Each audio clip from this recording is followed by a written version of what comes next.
अ, तर आपण आता पुन्हा जे हीटचे चॅप्टर होतं त्याच्यातले टाईप 1 आपण कव्हर केलेला होता. आता आपण टाईप 2 कडे जाऊ, जे न्यूमेरिकल्स आहेत. सॉल्व एक्झाम्पलमधलं एक्झाम्पल नंबर सेकंड आहे ते, त्याला मी टाईप 2 कन्सिडर करतो. ठीक आहे. त्याच्यात काय असतं, एखादी वस्तू असेल, एक कॅलोरीमीटर असेल आणि कॅलोरीमीटरमध्ये एखादं लिक्विड फिल केलेलं असेल. ओके. तर आपल्याला एखादं टेम्परेचर रेंज आपल्याला विचारलेली असते ह्या टाईपच्या एक्झाम्पल्समध्ये. ओके. तर आपण डायरेक्ट एक्झाम्पलवरूनच कशा पद्धतीने ते सॉल्व करतात ते लक्षात घेऊ. इथे एक एक्झाम्पल दिलं आहे. A copper sphere of 100 gram mass. एक कॉपरचा स्पेअर आहे, त्याचं मास आहे 100 gram. Is heated to raise its temperature to 100 degree. त्याला काय केलं गेलं आहे, हीट केलं गेलेलं आहे आणि त्याचं जे टेम्परेचर आहे ते 100 डिग्री सेल्सिअस करण्यात आलेलं आहे. And is release in water of 195 gram. नंतर तो जो हिटेड जो स्पेअर होता त्याला काय केलं गेलं की त्याला एका एक कंटेनर होतं, एक कॅलोरीमीटरच म्हटलं जातं, एक कॅलोरीमीटर होतं.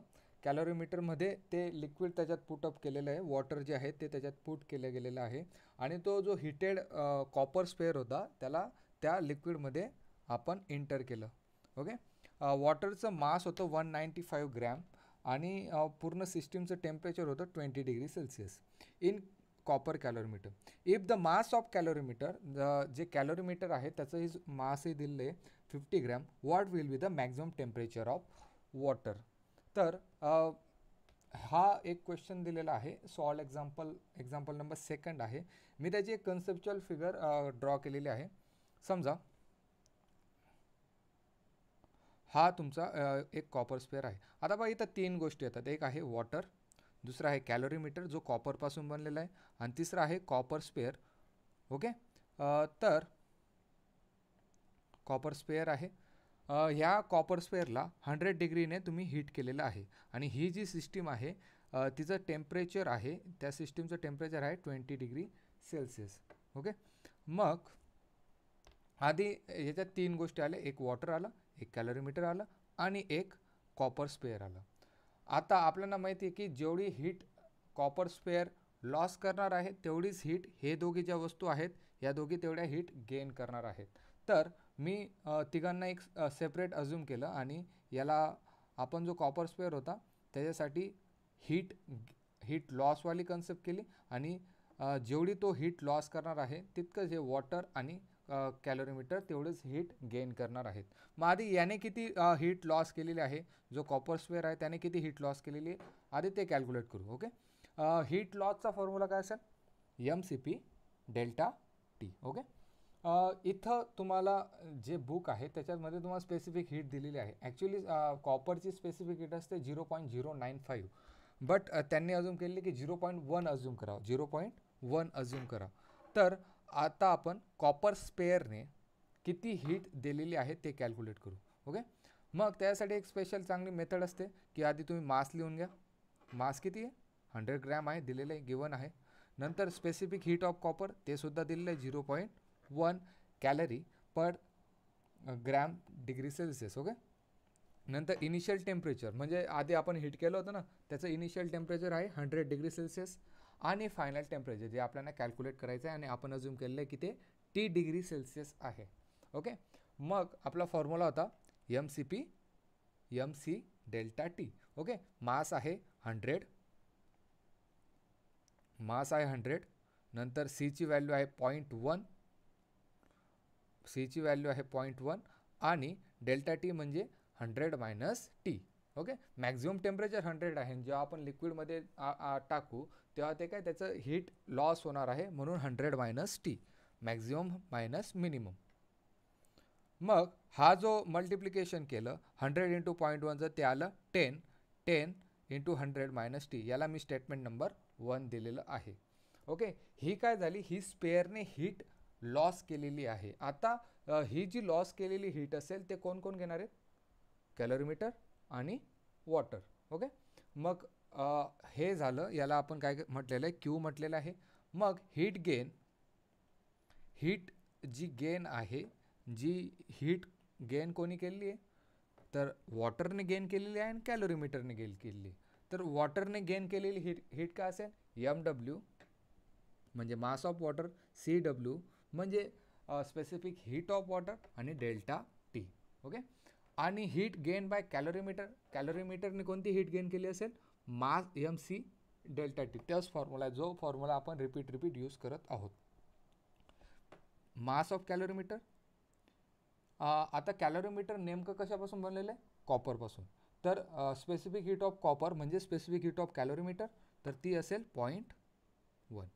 डेल्टा टी, डेल्टा टी म्हणजे जो टेम्परेचर डिफरन्स येणार आहे तो.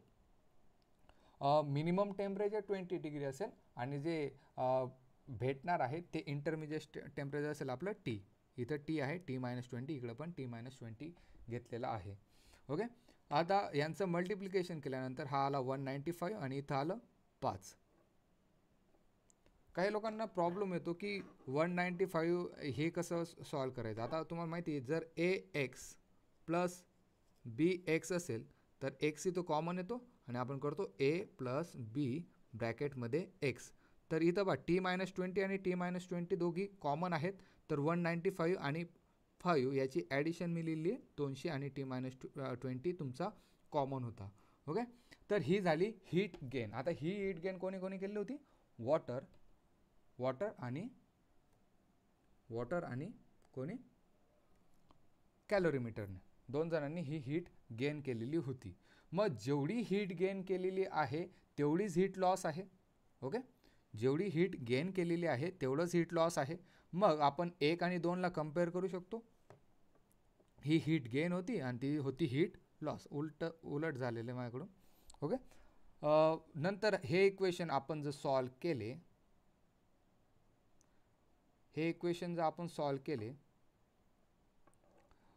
जे टीच्या टर्म्स एका साईडला आणि ज्या याच्या टर्म्स होत्या बाकीच्या टर्म्स एका साईडला घेतल्या, तर 5000, 2200 आणि T. आता आपल्याला टीची व्हॅल्यू लागते, तर टीची व्हॅल्यूसाठी आपल्याला हा 210 आहे तो इकडच्या साईडला आणावा लागेल आणि 210 जेव्हा इकडच्या साईडला असेल इथं मल्टिप्लिकेशन होतं, तर तिकडे जाऊन काय होईल, डिवाइड होणार आहे आणि त्याचं उत्तर 23.8 येणार आहे.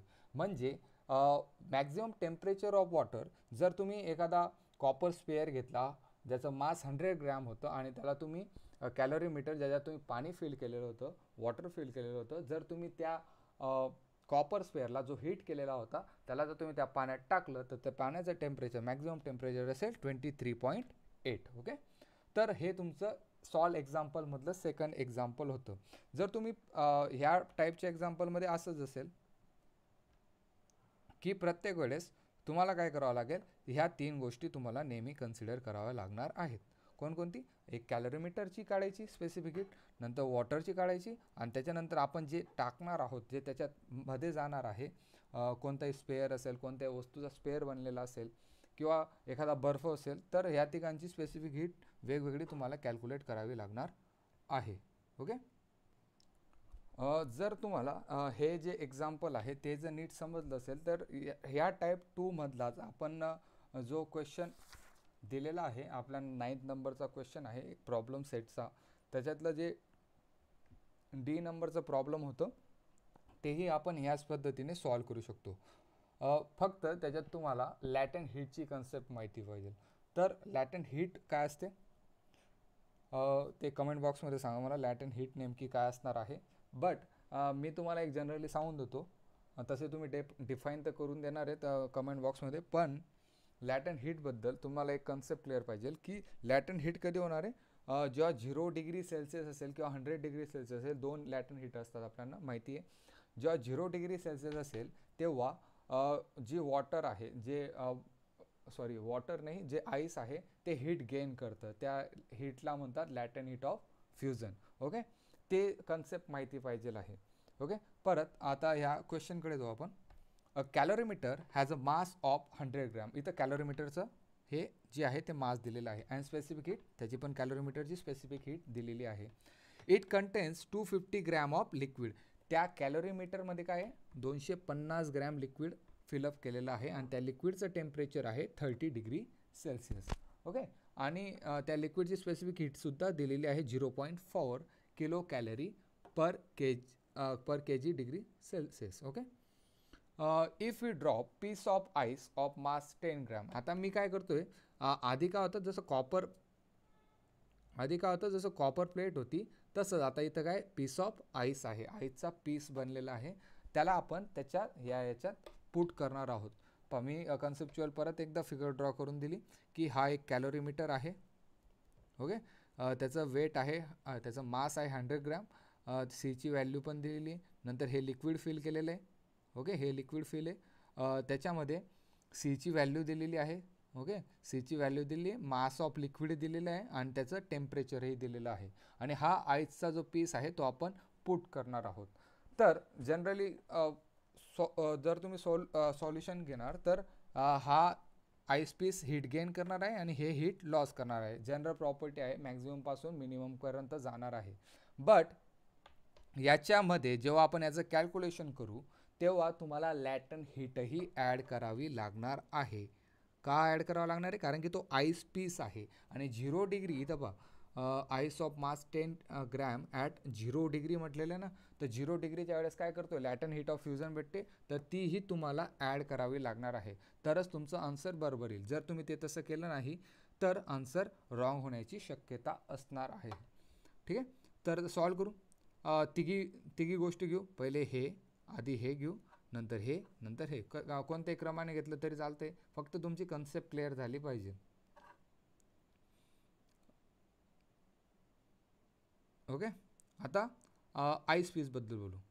आईस पीस मास माहिती आहे आपल्याला आईस पीसचं 10 ग्रॅम. नंतर स्पेसिफिक हीट. आता स्पेसिफिक हीट दिलेली नाही आहे तर आईसची स्पेसिफिक हीट काय असं तर नाही म्हणता येणार ना. आपल्याला आईसची स्पेसिफिक हीट म्हणजे वॉटरची स्पेसिफिक हीट ती असेल 1 kilo calorie per K G degree Celsius. Okay. पर के जी पर डिग्री सेल्सिअस. नंतर टेम्परेचर किती दिलं आहे 0 डिग्री आणि फायनल टेम्परेचर. आता तुम्ही जर त्या बर्फाला त्या पाण्यात लिक्विडमध्ये 30 डिग्रीच्या लिक्विडमध्ये पुट करणार तर ते तुमचं फायनल टेम्परेचर असेल, हे मॅक्झिमम असेल आणि हे मिनिमम असेल. तर आपला नेहमीचा फॉर्म्युला MC डेल्टा टी. परंतु इथं आईस आहे आणि तो 0 डिग्रीला आहे, तर तुम्हाला हे जे आहे ते लॅटन हीट तुम्हाला ॲड करावी लागणार आहे. Latent heat M into HL. Okay. M into HL हे तुम्हाला ॲड करावी लागणार आहे. आणि HLची व्हॅल्यू जी लॅटन हीट आहे, L मेलची व्हॅल्यू असते 80. किती असते 80 असणार आहे. तर मास किती आहे 10, 80 आणि आपल्याला पुढचं हे तर माहिती आहे MC डेल्टा टी. M किती आहे मास 10 ग्रॅम आहे, सीची व्हॅल्यू 1 आहे आणि T - 0. तर हा तुम्ही जर सॉल्व केलं तर हे तुम्हाला फॉर्म्युला भेटतो 800 प्लस 10 इंटू टी. ओके. आता हे आईसबद्दल झालं, एक गोष्ट कंप्लीट झाली.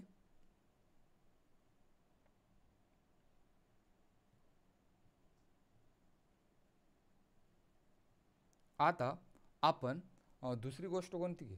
आता दुसरी आहे लिक्विड. तर लिक्विड लॉस करणार आहे. लिक्विड त्याची हीट 30 पासून लॉस करणार आहे. लिक्विडचं टेम्परेचर डिक्रीज होणार आहे. ठीक आहे. तर त्याला मी Q1 अजून केलं. ओके. हां. लिक्विडचं मास दिलेलं आहे, C1 दिलेली आहे. हां. आता त्याचा लॉस करणार आहे म्हणून 30 मॅक्झिमम असेल आणि T मिनिमम असेल म्हणून 30 - T घेतलेला आहे. ओके. तर heat loss by liquid M1 C1 delta T. MC delta Ts असेल, फक्त इथं मी 1 अजून केलं कारण की मी इथं Q1 म्हटलेला आहे. मास 250, C1 0.4 आणि 30 - T. याला सॉल्व केलं तर हे तुम्हाला दुसरं स्टेटमेंट भेटेल. नंतर तिसरी गोष्ट राहिली. तिसरी गोष्ट कोणती? कॅलोरीमीटर. कॅलोरीमीटरची हीट काढावं लागेल. कॅलोरीमीटरची हीट परत Q2 या लेटरने डिनोट करू. त्याचा मास आहे, सीची व्हॅल्यू दिली, हे 30 - T कसं येते कारण की तो हीट लॉस करतो 30 - T येते. M2 C2 डेल्टा टी आपल्याला माहितीच आहे, हा फॉर्म्युला भरपूर वेळेस यूज केला गेला आता माझ्याकडून. M2 मास दिलेलं आहे 100 ग्रॅम दिलेलं आहे ना कॅलोरीमीटरचं मास. नंतर C2ची व्हॅल्यू किती दिली 0.1 आणि 30 - T. याला परत तुम्ही सॉल्व केलं तर 10 इंटू 30 - T. ओके. आपल्याला आता कॅलरीमीटरची हीट भेटलेली, लिक्विडची हीट भेटलेली, प्लस याची ही हीट भेटलेली आहे. हीट लॉस कोण करणार आहे? कॅलरीमीटर आणि लिक्विड. ओके, आणि कॅलरीमीटर आणि लिक्विड लॉस करणार आहेत. आणि हीट गेन कोण करणार आहे?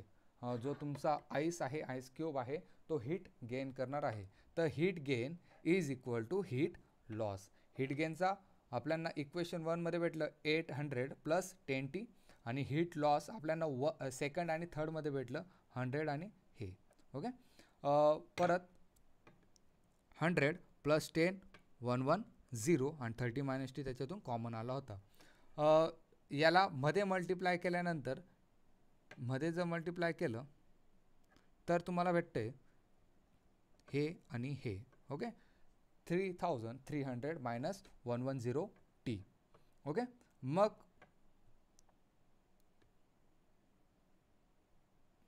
परत आता इथं 10T आहे, इथं 110T आहे. याला इकडं सेंड करा आणि हे जे 800 आहे त्याला इकडं सेंड करा.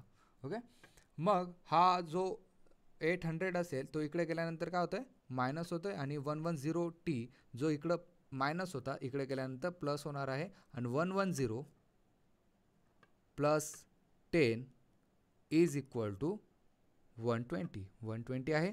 120T is equal to 2500. मग हा 120 आहे आणि आपल्याला लागतोय T. तर अशा वेळेस काय करावं लागतं? हा जो 120चा मल्टिप्लाय आहे तो काय होईल? इकडे येताना डिवाइड होईल आणि याचं जे आन्सर आहे ते येईल 20.83. तर हे असेल तुमचं जे मिक्सर बनलेलं आहे त्या टेम्परेचर, त्या मिक्सरचं फायनल टेम्परेचर ते असेल 20.8 डिग्री सेल्सिअस. ओके, तर हा होता तुमचा टाईप सेकंड. मी मागच्या वेळेस बोललो होतो की मी दोनच टाईपमध्ये कंप्लीट करणार आहे, परंतु अजूनही एक्झाम्पल आहेत जे थोडेसे डिफरंट आहेत. जर तुम्हाला हे 2 एक्झाम्पल समजले तर तुम्हाला थर्ड टाईपही समजेल. ओके, तर आपण थर्ड टाईप नंतर घेऊ. Okay, bye.